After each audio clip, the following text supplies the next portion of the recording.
আসসালামু আলাইকুম। প্রিয় দর্শক, অন্য মঞ্চের আলাপচারিতায় আপনাদের সকলকে আমন্ত্রণ জানাচ্ছি। দর্শক, নির্বাচনের আর মাত্র 5 দিন বাকি। তো এই সময়ে এই বর্তমান সরকারের উপদেষ্টারা, আমলারা, তাদের মনে ভয় ঢুকেছে যে যদি নতুন সরকার এসে আমাদের সঙ্গে ঠিকমতো ট্রিট না করে, যদি আমাদেরকে বিপদে ফেলে, যদি আমাদের দোষ খুঁজে বের করে উপদেষ্টাদের সম্পদে তথ্য জমা দেওয়ার কথা, তা কিন্তু এখনো দেওয়া হয়নি। তো আমরা জেনেছি যে অনেক উপদেষ্টা তারা তাদের কূটনৈতিক পাসপোর্ট জমা দিয়ে সাধারণ পাসপোর্টের জন্য আবেদন করেছেন, এবং যেটা কিন্তু খুবই অস্বাভাবিক। সাবেক রাষ্ট্রদূত মুন্সি ফয়েজ বলেন যে এই রকম তিনি আগে কখনো দেখেননি, যে এখন উপদেষ্টা আছেন, মন্ত্রী পদমর্যাদার উপদেষ্টা থাকা অবস্থায় তারা কূটনৈতিক পাসপোর্ট সারেন্ডার করতেছেন, সাধারণ পাসপোর্ট নিচ্ছেন। কেন নিচ্ছেন? এটা বাংলাদেশে কখনোই আগে ঘটেনি। এবং এখানে বলা হয়েছে যে অর্থ, স্বরাষ্ট্র, তথ্য, প্রাথমিক ও গণশিক্ষা সহ গুরুত্বপূর্ণ 7 মন্ত্রণালয়ের উপদেষ্টা ইতিমধ্যেই তাদের বিশেষ পাসপোর্ট সমর্পণ করে সাধারণ পাসপোর্টের আবেদন জানিয়েছেন। এছাড়া আমলারাও থেমে নেই। প্রধান উপদেষ্টার 2 জন বিশেষ সহকারী, পুলিশের আইজি, পুলিশের প্রধানও কিন্তু দেশ ছাড়ার প্রস্তুতি নিচ্ছেন।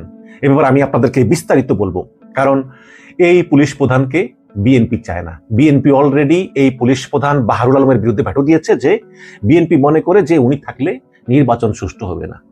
তো এই কারণে পুলিশ প্রধান মনে করতেছেন যে কিরে, এই আওয়ামী লীগের সবাইকে জেলে বললাম, আবার বিএনপিও চায় না, তো যার জন্য করি চুরি সেই বলে চোর। তো যাই হোক, এখন এই তালিকায় পুলিশের আইজিপি আছেন, তিনিও যে কোনো মুহূর্তে দেশ ছাড়তে পারেন, নির্বাচনের আগে অথবা পরে।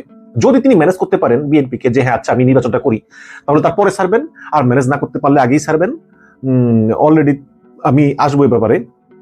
এছাড়া বড় বড় সচিব এবং অনেক বিচারপতিও রয়েছেন এই তালিকায়, যারা অলরেডি তারা সাধারণ পাসপোর্টের জন্য আবেদন করেছেন, এবং স্বয়ং পররাষ্ট্র উপদেষ্টা তৌহিদ হোসেন এটিকে অস্বাভাবিক বলে উল্লেখ করেছেন।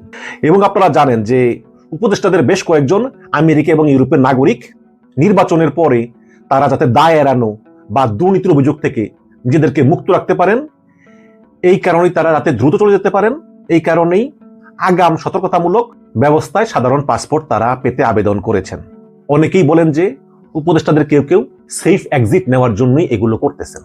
ইতিমধ্যেই কূটনৈতিক পাসপোর্ট জমা দিয়েছেন অর্থ উপদেষ্টা সালাউদ্দিন আহমেদ, স্বরাষ্ট্র উপদেষ্টা জাহাঙ্গীর আলম চৌধুরী, জ্বালানি উপদেষ্টা ফয়জুল কবির খান, তারপরে সৈয়দা রেজওয়ানা হাসান পরিবেশ উপদেষ্টা, গৃহায়ণ উপদেষ্টা আদিলুর রহমান খান, প্রাথমিক গণশিক্ষা উপদেষ্টা বিধান রঞ্জন রায় পোদ্দার, ডাক টেলিযোগাযোগ সহকারী ফয়েজ আহমেদ তৈয়ব এবং পুলিশের মহাপরিদর্শক বাহারুল আলম। এটা হচ্ছে সবচেয়ে আশ্চর্যের বিষয়, স্বয়ং পুলিশ প্রধান তিনি দেশ ছাড়ার প্রস্তুতি নিচ্ছেন।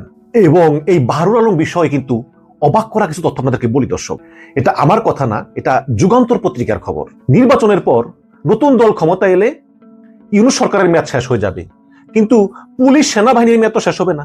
পুলিশের প্রধান, সেনাবাহিনীর প্রধান, নৌ প্রধান, বিমান প্রধান তো থাকবেন। এই যে হাসিনার আমলের কিন্তু সেনাবাহিনীর প্রধান, নৌবাহিনীর প্রধান, বিমানের প্রধান কিন্তু এখনো কিন্তু আছে।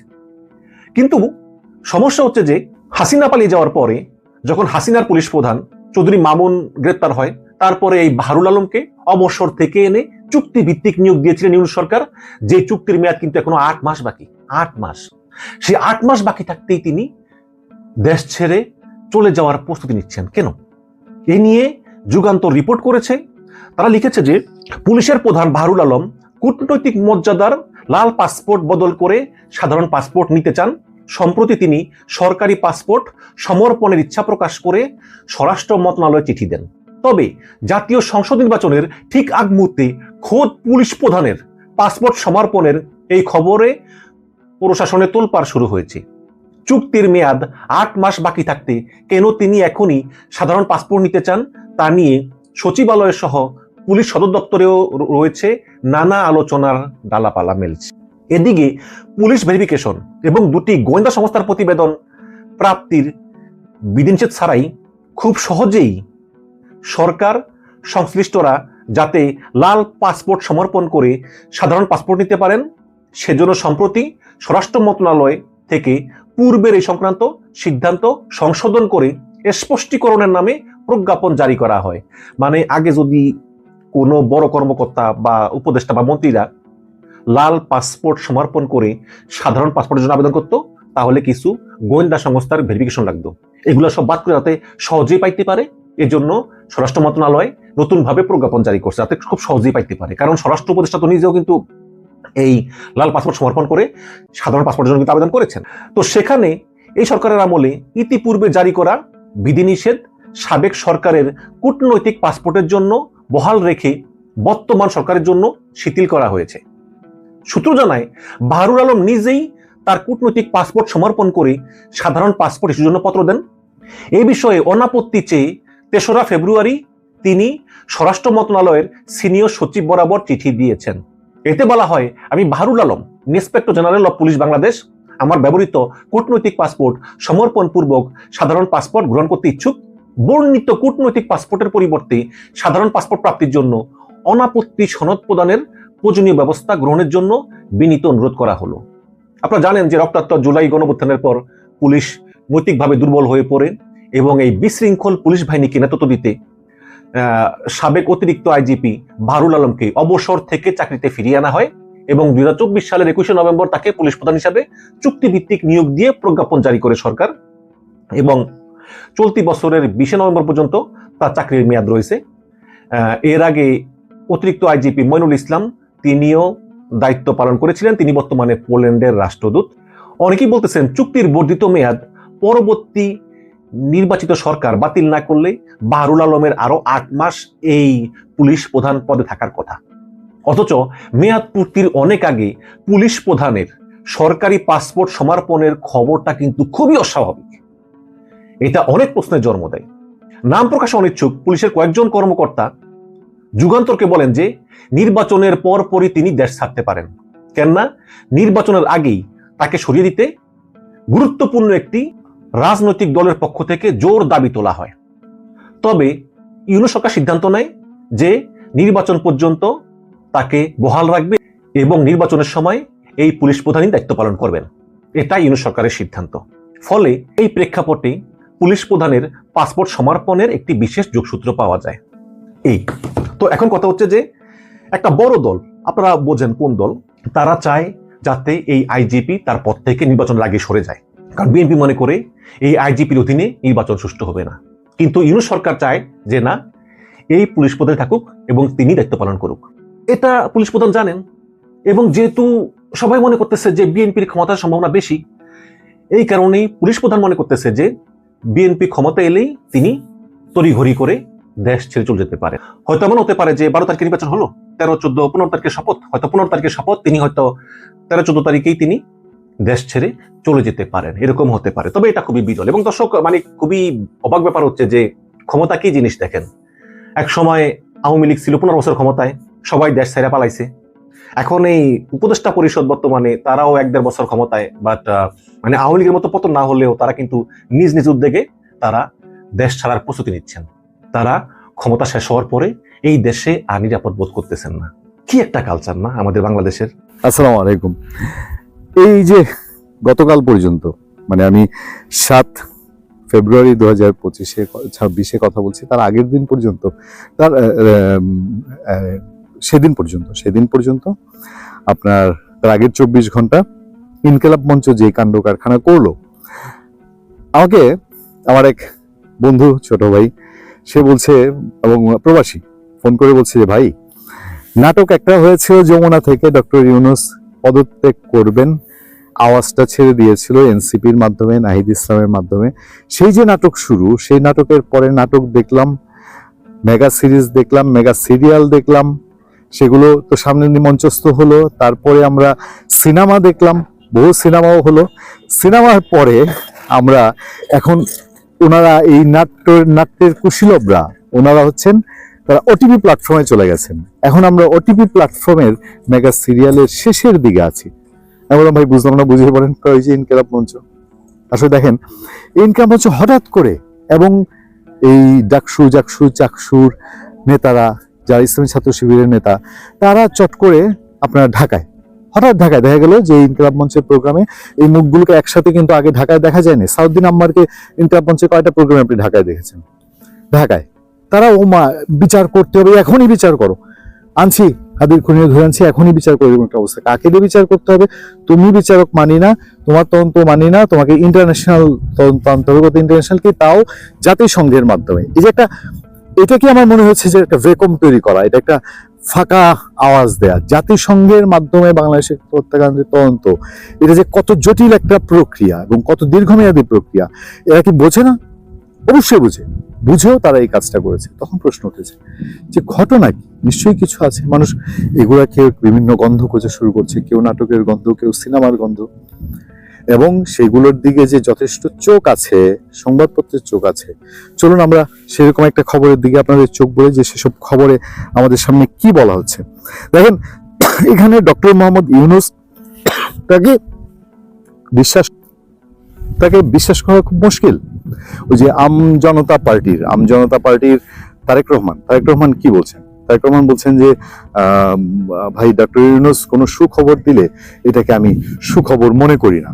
কেন সুখবর মনে করেন না, এটা তার দায়িত্ব। বলা হচ্ছে নির্বাচনের আগে বিশৃঙ্খলা সৃষ্টি, পরিকল্পিত চক্রান্ত, যমুনা ঘেরাও কর্মসূচিতে অংশ নেওয়াদের বেশিরভাগই জামাত শিবিরের পরিচিত মুখ হিসাবে চিহ্নিত। জামাতের বিভিন্ন কর্মসূচিতে এদের প্রায়ই দেখা যায়। হেডলাইন করেছে পত্রিকাটি, যমুনা ঘেরাও নাটক। আসন্ন ত্রয়োদশ জাতীয় সংসদ নির্বাচনের আগে অস্থিরতা, বিশৃঙ্খলা সৃষ্টি, এমনকি বানচালের চক্রান্ত চলছে। এর নেপথ্যে থেকে পরিকল্পিতভাবে ষড়যন্ত্র করছে ইসলামের লেবাসদারী একটি রাজনৈতিক দল। নানামুখী ষড়যন্ত্র ও অপচেষ্টায় ব্যর্থ হয়ে নির্বাচন বানচালের শেষ কামড় দেওয়ার অপচেষ্টা করছে। সাম্প্রতিক সময়ে তাদের ঢাকার একটি আসনের প্রার্থী সেনাবাহিনীর সাথে অশুভ আচরণ করে ভাইরাল হয়েছে। আপনারা জানেন, ঢাকার 17 তারেক রহমানের সাথে প্রতিদ্বন্দ্বিতাকারী প্রার্থী খালিদুজ্জামান, এ নিয়ে আমরা বিস্তারিত আলোচনা করেছি এর আগে। সেই রেফারেন্স দেওয়া হয়েছে বিভিন্ন স্থান থেকে অস্ত্র উদ্ধার এবং 144 ধারা জারির মধ্যেও প্রধান উপদেষ্টার রাষ্ট্রীয় বাসভবন যমুনা ঘেরাও দেশে অস্থিরতা সৃষ্টির ইঙ্গিত বহন করে। তাদের যমুনামুখী পূর্ব ঘোষিত কর্মসূচি ঠেকানো গেল না কেন, সেটিও রহস্যজনক। কর্মসূচি কিন্তু হয়েছে।